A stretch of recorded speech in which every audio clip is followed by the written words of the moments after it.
नमस्कार प्रिय दर्शकों, एक बार फिर स्वागत है हमारे नए वीडियो में। प्रिय दर्शकों, आज हम फिर नया वीडियो नई जानकारी लेकर हाजिर हुए हैं। दर्शकों, आज की जो जानकारी है बड़ी मोटिवेशनल है, बड़ी ज्ञानवर्धक है। प्रिय दर्शकों, जो आज का हमारा प्रसंग है वो एक सीता माता की कहानी है। सीता माता और एक कौवे की कहानी है। प्रिय दर्शकों, इस कहानी के बारे में ऐसा कहा जाता है कि जिस मनुष्य के घर में यदि धन भंडार खत्म हो जाए, वो मनुष्य बिल्कुल कंगाली की कगार पर आ जाए। ऐसा मनुष्य यदि इस कहानी को सुनता है और यदि इस कहानी में बताई हुई बातों पर वो अमल करता है, तो प्रिय दर्शकों, उस आदमी के नसीब से गरीबी का नाम और निशान मिट जाता है और धीरे धीरे उस व्यक्ति का भाग्य उदय हो जाता है और उस व्यक्ति की गिनती अमीर लोगों में आना शुरू हो जाती है। प्रिय दर्शकों, माता सीता की ये पुरानी कथा है, इसको ध्यान से सुनिएगा। ये कहानी आपको आपके जीवन में ढेर सारी प्रेरणाएं देने वाली है। और प्रिय दर्शकों, यदि आपने रामायण देखी है, रामायण का सीरियल देखा है, या फिर रामचरित्र मानस पढ़ा है, या फिर रामायण पढ़ी है, तो आपको इस बात का अच्छी तरीके से ज्ञान होगा कि माता सीता और कौवे की कहानी बड़ी पौराणिक कहानी है। प्रिय दर्शकों, वीडियो शुरू होने से पहले जो लोग हमसे नए जुड़े हैं वो हमारे चैनल को सब्सक्राइब कर ले, ताकि हमारी आने वाली हर वीडियो पहले आप लोगों तक पहुंच सके। अब करते हैं वीडियो स्टार्ट। प्रिय दर्शकों, पौराणिक काल की बात है, प्राचीन काल की बात है, जिस समय भगवान श्री राम, माता सीता और लक्ष्मण को 14 वर्ष का वनवास होता है। माता सीता, श्री राम और लक्ष्मण वनवास के लिए चले जाते हैं। वनवास में चले जाते हैं और वनवास में जाने के बाद उनका भोजन का कोई ठिकाना नहीं होता है। इधर उधर कंदमूल फल खोज करके अपना पेट का गुजारा करते हैं, अपना पेट भरते हैं। तभी माता सीता उसी जंगल में कंदमूल फल की खोज करती हुई इधर उधर घूम रही थी। कहीं पे कंदमूल फल मिल जाते, कहीं पर नहीं मिलते। अब उसी जंगल में एक कौवा आता है। प्रिय दर्शकों, वो कौवा कोई साधारण कौवा नहीं था। शास्त्रों में ऐसा कहा जाता है कि वो कौवा इंद्र का रूप था। इंद्र एक कौवे का रूप बना करके उसी जंगल में आया था।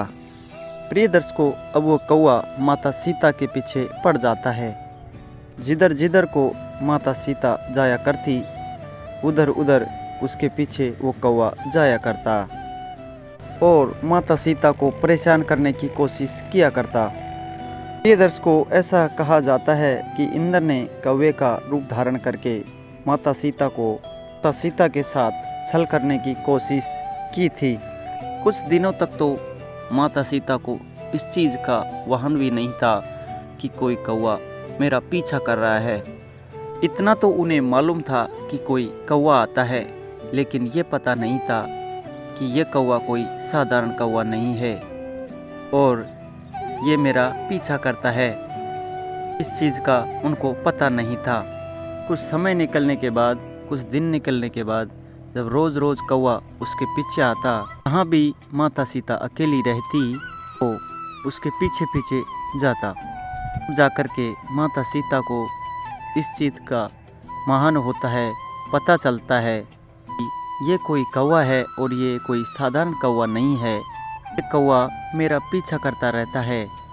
तब माता सीता भगवान श्री राम के पास जाती है और भगवान श्री राम से कहती है कि हे प्रभु, मैं जब भी अकेली रहती हूँ, जब भी इधर उधर अकेली घूमती हूँ, तो मेरे पीछे पीछे एक कौवा आता है और पता नहीं ये कौवा मेरे से क्या चाहता है।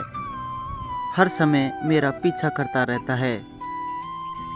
जब भगवान श्री राम अपने दिव्य दृष्टि से उस कौवे के बारे में जानने की कोशिश करते हैं, जब उनको इस चीज़ का पता लगता है कि ये कौवा कोई साधारण कौवा नहीं है। भगवान श्री राम को ये पता चल जाता है कि ये इंद्र का ही रूप है। इंद्र कौवे का रूप बना करके और सीता को परेशान करने की कोशिश कर रहा है।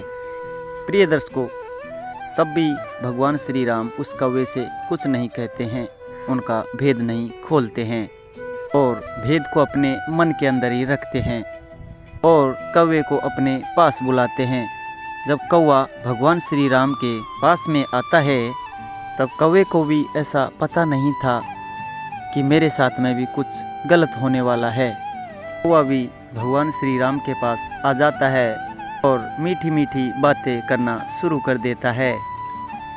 कुछ देर तक भगवान श्री राम उससे बात करते हैं। उसके बाद भगवान श्री राम अपने तरकस में से एक तीर निकालते हैं और तीर निकाल करके कौवे की एक आंख में डाल देते हैं। प्रिय दर्शकों, अब कौवे की एक आंख फूट जाती है। उसी दिन से और आज तक कौवा सिर्फ एक ही आंख का मणिया से देखता है, एक ही आंख से देखता है। कौवे के आंख तो दो होती है पर आंखों में मणिया एक होता है। इसी वजह से कौवे को काना भी कहा जाता है, काग भी कहा जाता है। प्रिय दर्शकों, भगवान श्री राम ने कौवे की एक आंख को फोड़ी है, इसीलिए कौवे की आंख में एक ही मणिया होता है।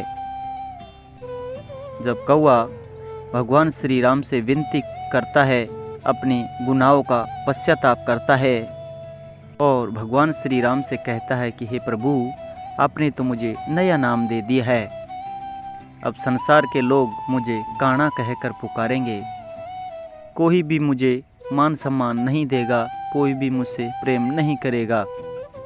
तब भगवान श्री राम कौवे को एक वरदान देते हैं और भगवान श्री राम कौवे से कहते हैं कि अब तुम्हारी एक आंख बची है, एक आंख में सिर्फ एक मणिया है, एक आंख का मणिया तुम्हारा फूट चुका है, खराब हो चुका है, इसीलिए मैं तुम्हें ये वरदान देता हूँ, तुम्हारी एक आंख का जो मणिया है ये भी दोनों आँखों में काम करेगा।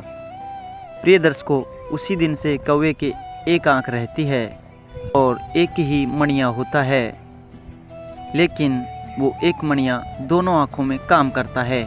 तब दाईं साइड देखता है तो बाईं साइड का मणिया आ जाता है।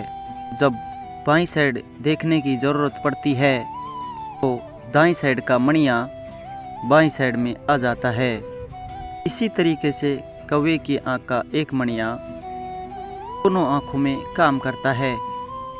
प्रिय दर्शकों, उसके बाद कौवा माता सीता से अपने गुनाहों का पश्चाताप करता है और माता सीता से कहता है कि मैया, मैंने जो किया है वो गुनाह है, अपराध है, मैंने एक माँ पे गलत दृष्टि डालने की कोशिश की है, इसलिए उसका दंड मुझे मिल चुका है, लेकिन मैया हो सके तो आप में मुझे क्षमा कर दीजिएगा।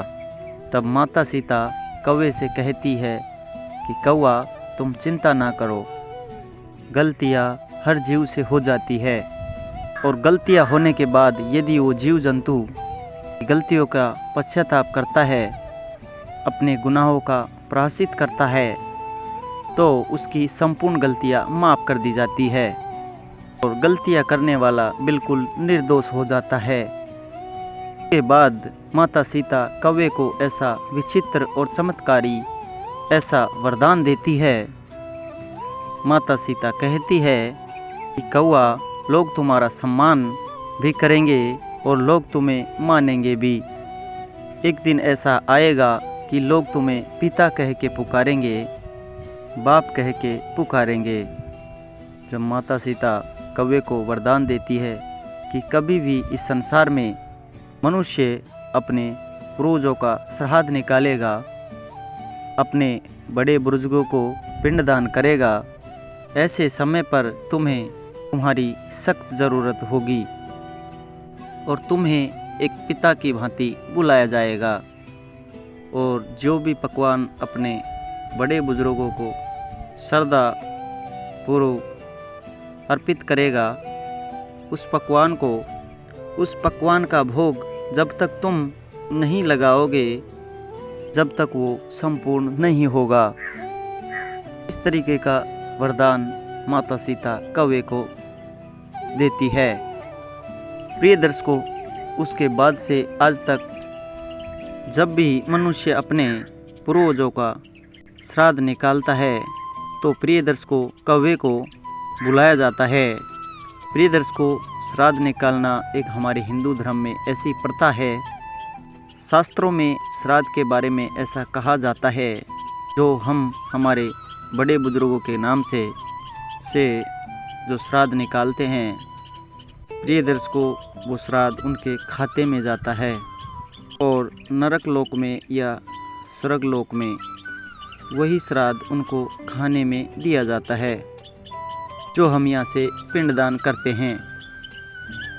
प्रिय दर्शकों, हिंदू धर्म में जब भी श्राद्ध निकाली जाती है तो कौवे को पिता कहकर बुलाया जाता है।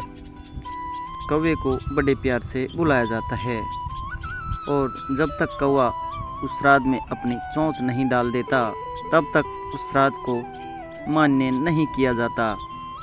प्रिय दर्शकों, ये थी माता सीता और कौवे की कुछ विचित्र कहानी।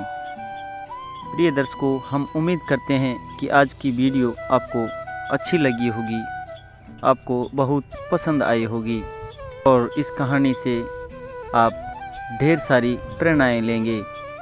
तो मिलते हैं प्रिय दर्शकों आने वाली अगली वीडियो में। अगर वीडियो अच्छा लगे तो लाइक शेयर कमेंट करके ज़रूर बताएं। धन्यवाद।